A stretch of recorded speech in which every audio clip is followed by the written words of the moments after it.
Hello guys, welcome to our YouTube channel. जैसा कि thumbnail से आप लोगों को पता चल गया होगा कि आज हम लोग यहाँ पे बात करने वाले हैं, अगर कोई भी केस है आपका तो उसको आप लोग कैसे जीत सकते हैं, या आप लोग कोई भी केस करने वाले हैं तो उसमें कैसे आप लोग जीत सकते हैं, उसके बारे में क्या राज होता है, उसके बारे में पूरे डिटेल से देखेंगे। तो वीडियो में लास्ट तक बने रहिएगा। वीडियो अच्छा लगे तो वीडियो को लाइक, चैनल को सब्सक्राइब कर लीजिए। मैं advocate Om Prakash and forensic expert office आउंड एसोसिएट लॉ फॉर्म अंबिकापुर से आप सभी लोगों का स्वागत करता हूँ। अगर आप लोग की कोई भी कानूनी समस्या है और आप लोग मेरे थ्रू पर्सनली कंसल्ट करना चाहते हैं तो डिस्क्रिप्शन बॉक्स में एक व्हाट्सएप नंबर दिया हुआ है, जिसके थ्रू आप लोग अपॉइंटमेंट बुक कराते हुए मेरे से बात कर सकते हैं। जो सिविल केस होता है, जैसे मैट्रिमोनियल डिस्प्यूट हो गया, सेल्फ डिक्लेरेशन का हो गया, मनी रिकवरी का हो गया, या आप जैसे क्रिमिनल केस में चेक बाउंस हो गया, 156(3) का हो गया, इस तरीके के जो केसेस है उसको आपको जीतने के लिए क्या क्या प्रोसीजर होता है, कैसे आप लोग उस चीज़ को जीत सकते हैं। तो इसमें क्या होता है, जैसे आप लोग अपने लॉयर को अगर केस वहाँ पे हैंड ओवर कर देते हैं, एक बार बता देते हैं, उनको फीस दे देते हैं, इसका मतलब यह नहीं कि आप वहाँ पे केस जीत गए, आप फ्री हो गए, यह नहीं है। आपको वहाँ पे जागरूक होना पड़ेगा। आपको वहाँ पे जो है आपके एडवोकेट, उनके साथ आपको बैठ के बात करना पड़ेगा। उससे रिलेटेड आप अगर एक्टिव रहेंगे अपने केस में, तभी आपका केस वो जल्द से जल्द वहाँ पे खत्म होगा और अच्छे से आप उस केस को जीत सकते हैं। जो एडवोकेट है वो सिर्फ वो केस नहीं लड़ता है, केस सिर्फ आपको लड़ना पड़ता है। वो सिर्फ कानूनी बारीकियों के हिसाब से, जो आपके फैक्ट होते हैं, जो आपके तथ्य होते हैं, उसके हिसाब से वो कानून के सामने रखता है। लेकिन जो है आपके ऊपर पूरा डिपेंड करता है कि आप उससे को कैसे वहाँ पे डील कर रहे हैं, कैसे वहाँ पे जो अपने एडवोकेट को कैसे बताए हैं। उसके बाद ही वो वहाँ पे जो है लॉयर उस चीज़ को इंटरप्रिटेट करके जो कानूनी तरीके से उसको वहाँ पे न्यायालय के समक्ष रखता है और आप उस केस को जीत सकते हैं। आपको सबसे पहले क्या करना है, जब कभी भी आप कोई भी केस करना चाहते हैं या आपके ऊपर कोई भी केस वगैरह हुआ है, तो उस कंडीशन में क्या करना क्या है, सबसे पहले आप वहाँ पे अपने लॉयर के साथ जाके मीटिंग करें, मिलें। सबसे पहले एक चीज़ और यह देखना है कि जो अच्छा लॉयर हो उसको आप लोग देखें। जिससे आपका क्रिमिनल केस है तो क्रिमिनल केस से रिलेटेड जो लॉयर होंगे उनको आप वहाँ पे प्रीफर करें, और सिविल केस का मैटर है तो सिविल केस के जो लॉयर होंगे उनसे आप जाके मिलें। यह नहीं कि आपका क्रिमिनल केस में सिविल केस के लॉयर से मिल रहे हैं तो वो वहाँ पे आपको अच्छे तरीके से वहाँ पे डील नहीं कर पाएंगे। जैसे ही आप वहाँ पे मिलेंगे तो उस समय उनको जो है आपके जितने भी फैक्ट हैं, ठीक है, जो भी बातें हैं उसको आप वहाँ पे कंडिकावार तरीके से आप 1 by 1 डेट टाइम के हिसाब से आप वहाँ पे उस चीज़ को बताएं, जो जैसे कि उनको वहाँ पे अच्छे से समझने में आसानी हो सके। क्या है, लॉयर जो है वो कोई भगवान नहीं होते, उनको पहले से उनके आपके बारे में कुछ अलग से पता नहीं होता। आप जो बताते हैं उसी के हिसाब से वो वहाँ पे डील करते हैं। तो आपको जो है सभी फैक्ट को अच्छे से वहाँ पे लॉयर के सामने बताना है, ताकि वह उस चीज़ को अच्छे से इंटरप्रिटेट कर सकें और उसको अच्छे तरीके से आपके जो प्लीडिंग है उस पर यूज करते हुए उसको ड्राफ्ट कर सकें। तो सबसे पहला स्टेप होता है प्लीडिंग का। प्लीडिंग जो है बहुत ही महत्वपूर्ण है, जिसको अभिवचन बोलते हैं, वह सबसे महत्वपूर्ण होता है। किसी भी केस का सबसे महत्वपूर्ण है प्लीडिंग।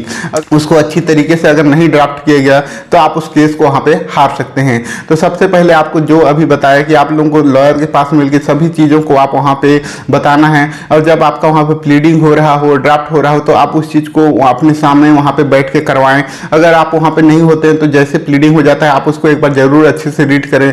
अगर आपको उसमें से लगता है कि नहीं कुछ फैक्ट यहाँ पर छूट गया तो उस चीज़ को जरूर बताएं। अगर उनको जो लॉयर हैं उनको अगर सही लगेगा तो उस चीज़ को वहाँ पे यूज करेंगे, अगर उनको ठीक नहीं लगेगा तो वहाँ पे छोड़ सकते हैं। लेकिन आपको सभी बातें वहाँ पे जो है अपने लॉयर को वहाँ पे बतानी है। जो प्लीडिंग होता है उसको यहाँ पे नींव का पत्थर कहा जाता है। मतलब यही सबसे महत्वपूर्ण है किसी भी केस में, सिविल केस में जो प्लीडिंग होता है, जो ड्राफ्टिंग होता है, वही सबसे महत्वपूर्ण होता है। इस प्लीडिंग में गवाह और सबूत के बारे में आपको किसी भी प्रकार का वहाँ पे उल्लेख नहीं करना होता है कि आपने कौन कौन से सबूत वहाँ पे पेश करने वाले हैं, कौन कौन से गवाह को वहाँ पे लाने वाले हैं, यह सब यहाँ पे नहीं लिखना होता है। सिर्फ यहाँ पे आपको जो है पूरा डिटेल जो फैक्ट है, कैसे आप कॉज ऑफ एक्शन अराइज हुआ, ये सब वहाँ पे लिखना होता है। नेक्स्ट है वादी और प्रतिवादी का नाम। सबसे पहले आप ये देखना है कि केस करने वाले कौन कौन है। एक भी हो सकता है, 2 भी हो सकता है, 3 भी हो सकते हैं जो वादी हैं, या प्रतिवादी भी 1 से लेकर ज़्यादा भी हो सकते हैं, 100 तक हो सकते हैं। जितना उसमें लोग होंगे उन सबको यहाँ पे पार्टी बनाना अनिवार्य होता है। तो आप उसको चीज को वहाँ पे देखेंगे कौन कौन उस केस से रिलेटेड है, किनको आप वहाँ पे प्रतिवादी और वादी के रूप में बनाना चाहते हैं, तो उन लोग का नाम जरूर बताएं और उन लोग के नाम से वहाँ पे जो है केस फाइल होगा। नेक्स्ट है कॉज ऑफ एक्शन के बारे में जरूर बताना है। जो ऑर्डर 7 में दिया हुआ है कि कॉज ऑफ एक्शन क्या है, कॉज ऑफ एक्शन वहाँ पे कब अराइज हुआ है, लिमिटेशन एक्ट के अंदर है या नहीं है। अगर लिमिटेशन टाइम के अंदर ना हो, कॉज ऑफ एक्शन वहाँ पे अराइज नहीं हो रहा होगा, तो आप उसी के बेसिस पे आप केस वहाँ पे हार सकते हैं। तो ये सबको आपको जरूर वहाँ पे ध्यान देना है। केस जब ड्राफ्ट कर रहे हैं उस समय, जब केस पेश कर रहे हैं उससे पहले आपको ये सब यहाँ पे पता होना चाहिए कि कॉज ऑफ एक्शन क्या है। ऑर्डर 7 में इसके बारे में यहाँ पे दिया हुआ है, तो आप उसके आधार पर वहाँ पे कर सकते हैं। जो अभिवचन है, प्लीडिंग है, उसका ऑर्डर 6 में दिया हुआ है। तो उस फैक्ट को वहाँ पे लाते हुए अगर प्लीडिंग किया जा रहा है तो बहुत ही मजबूत और अच्छा आपका वहाँ पर जो है केस वहाँ पे तैयार होता है। नेक्स्ट है ज्यूरिसडिक्शन, क्षेत्राधिकार। आप जो भी केस आप वहाँ पे फाइल कर रहे हैं वो आपकी उस क्षेत्राधिकार में आता है या नहीं आता, उनको उसका केस को वहाँ पे डिसाइड करने का पावर है या नहीं है। अगर आप ऐसे ही जल्दीबाजी में, या आपके जो लॉयर हैं उनको उसके बारे में नॉलेज नहीं होता है और अगर वो कहीं और दूसरे जगह केस फाइल कर देते हैं तो उससे आपका समय भी बर्बाद होता है, आपका पैसा भी बर्बाद होता है और बाद में वो पता चलता है उनका ज्यूरिसडिक्शन ही नहीं है और आपको वहाँ पर से कोई भी रिलीफ नहीं मिलता है। तो इस तरीके से आपको जरूर अच्छे लॉयर को वहाँ पे देखना है जो वहाँ पे ज्यूरिसडिक्शन वगैरह अच्छे से मालूम है जिनको, और उसके हिसाब से आप वहाँ पे केस करें। और अगर आप लॉयर के पास मिलने भी जाते हैं और अगर वहाँ पे आप उनको आप सेटिस्फाइड नहीं होते हैं, बात करके आपको लगता है कि नहीं करना है, तो आप उनसे वहाँ पे उनका जो कंसल्टेंसी फीस है उसको आप वहाँ पे पे कर दीजिए और उसके बाद वहाँ पर से आप बोल दीजिए कि मैं सोच के बताऊंगा कि आपको मेरे केस लड़ना है या नहीं लड़ना है। फिर दूसरे लॉयर के पास भी आप लोग जा सकते हैं। नेक्स्ट है वहाँ पे कोर्ट फीस। कोर्ट फीस का भी उल्लेख करना चाहिए, जैसे कि हर राज्य का अलग अलग वहाँ पे कोर्ट फीस होता है, कोर्ट फीस एक्ट होता है, उसके आधार पे जो जितने भी केसेस होते हैं उनका एक कोर्ट फीस लगाना होता है। तो कोर्ट फीस अगर सही तरीके से अगर नहीं लगाएंगे तो भी आप वो केस को वहाँ पे हार सकते हैं। तो उस चीज़ को भी आपको जरूर वहाँ पे उल्लेख करना चाहिए कि आपका कोर्ट फीस कितना है और वहाँ पे कोर्ट फीस वहाँ पे लगाना चाहिए। नेक्स्ट और सबसे इंपॉर्टेंट यहाँ पे है कि अनुतोष, आपको क्या रिलीफ चाहिए कोर्ट से। जब तक आप उस चीज़ को वहाँ पे अपने प्लीडिंग में नहीं लिखेंगे कि क्या रिलीफ चाहिए, तब तक आपको न्यायालय वहाँ पे कोई भी रिलीफ नहीं देगा।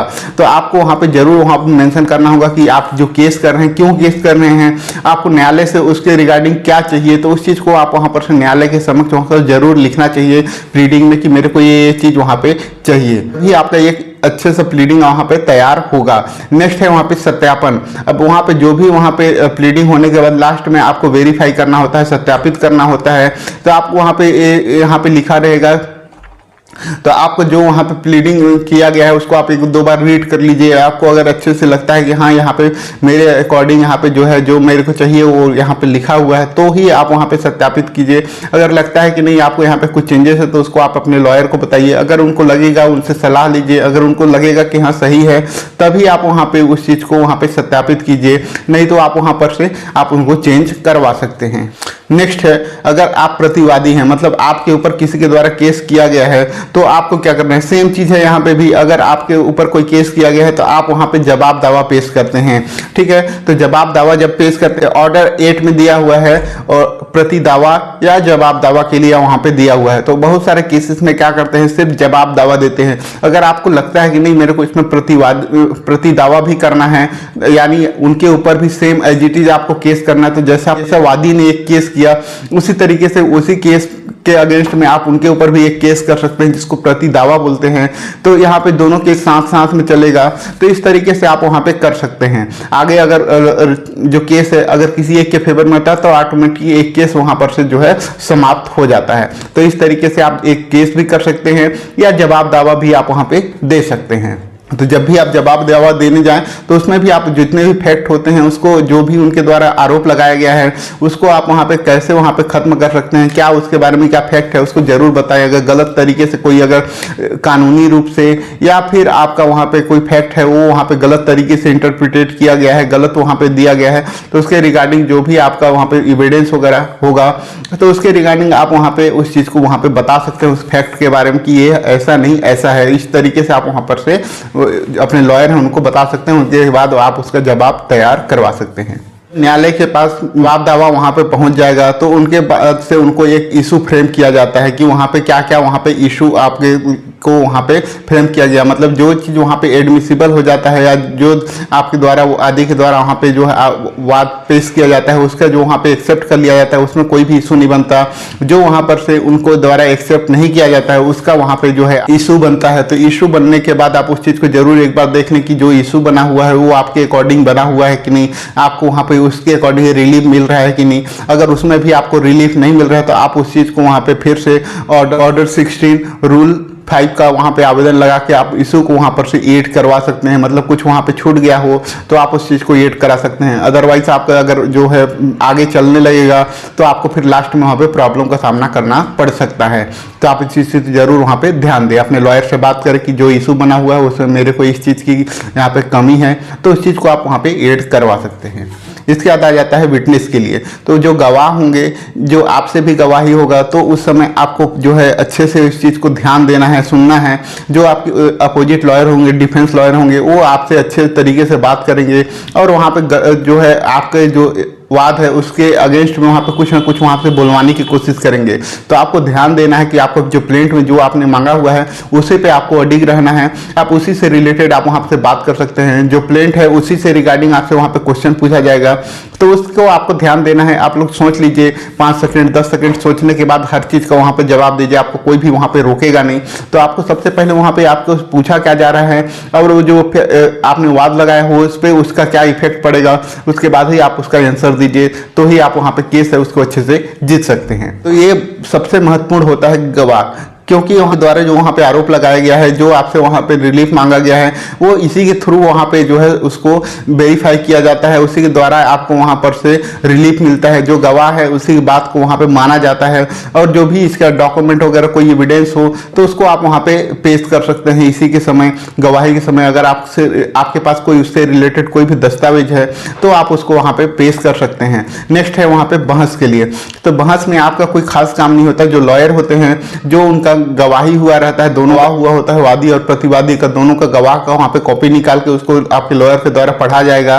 पढ़ने के बाद जो उनको लगेगा आपके हिसाब से उसको वहाँ पे उनको बहस किया जाएगा। और साथ ही अगर जो आपके लॉयर हैं वो जागरूक हैं तो उसके हिसाब से फिर वहाँ पे जो जजमेंट है उनको सर्च करेंगे और जजमेंट की कॉपी भी आपके अकॉर्डिंग वहाँ पे जो है आपको जो इसमें रिलीफ मिले उसके अकॉर्डिंग आपका जजमेंट भी वहाँ पे न्यायालय के समक्ष उसको लगाया जाएगा ताकि आपको रिलीफ वहाँ पे अच्छे से मिल सके। इसके बाद अगर आपको पता है कि जो भी प्लेंट है वो सबसे महत्वपूर्ण होता है। जब प्लेंट ही अगर आपका सही तरीके से नहीं बनेगा तो आप उसको जो है आप कोई भी चेंज नहीं कर सकते, सिर्फ उसमें संशोधन किया जा सकता है। ऑर्डर 6 रूल 17 के तहत वहाँ पे सिर्फ संशोधन किया जा सकता है, लेकिन उसके जो मूल वहाँ पे ढांचा है उसमें कोई भी परिवर्तन नहीं होगा। इसीलिए जब भी आप प्लेंट बनवाएं तो उसको आप अच्छे से पहले देख लें कि आपके अकॉर्डिंग वहाँ पे बना हुआ है नहीं बना हुआ है। जो आपका रूल है उसको जो ऑर्डर 6 का वहाँ पे दिया हुआ है कि किस किस चीज़ को वहाँ पे ध्यान रखना चाहिए, ऑर्डर 7 में कॉज ऑफ एक्शन से रिलेटेड वहाँ पे दिया हुआ है, तो सबको वहाँ पे मेंशन किया हुआ है या नहीं किया हुआ है, तभी आप उस चीज़ को वहाँ पे जीत सकते हैं। अगर आप इन सब बातों को आप अगर ध्यान रखेंगे, अगर जागरूक रहेंगे, और मेन है सबसे मेन है कि आपके जो लॉयर हैं उनका वहाँ पे समय पे फीस देना चाहिए। अगर आप उनका फीस भी अगर नहीं देंगे तो वो जो लॉयर हैं, क्योंकि उनके पास बहुत सारे केसेस होते हैं, तो वो वहाँ पे उस चीज़ को वहाँ पे ध्यान नहीं देते हैं और वो जो है अन्य केसेस को वहाँ पे उनके द्वारा प्रायोरिटी दिया जाता है, तो वहाँ पे भी आप केस वहाँ पे हार सकते हैं क्योंकि आपके लॉयर हैं उसको वहाँ पे ध्यान नहीं देंगे क्योंकि उनको वहाँ फीस नहीं मिल रहा है। नेक्स्ट चीज़ ये है कि अगर दूसरे से उनको उसी के काम के लिए उनके पास फीस मिल रहा है, तो अगर वो उनका केस छोड़ के अगर आपके केस को देखेंगे तो उनके साथ भी इनजस्टिस होगा। तो आप उनको जो उनका फीस है उसको आप जरूर उनको दीजिए और उनके से आप बात कीजिए कि आपको आगे क्या करना है, और वहाँ पे जो भी आपका केसेस है उसमें आप एक्टिव रहिए, आप उससे बात कीजिए, हर डेट में जाइए, कुछ ना कुछ वहाँ पे जरूर एक्शन करवाइए, तभी आपका वहाँ पर से आप केस को अच्छे से और जल्द से जल्द वहां पे जीत सकते हैं। वीडियो अगर अच्छा लगा तो वीडियो को लाइक कर, चैनल को सब्सक्राइब कर, ताकि आगे आप लोगों को इस तरह का अपडेट मिल सके। वीडियो को लास्ट तक देखने के लिए आप सभी लोगों का धन्यवाद। जय हिंद, जय भारत।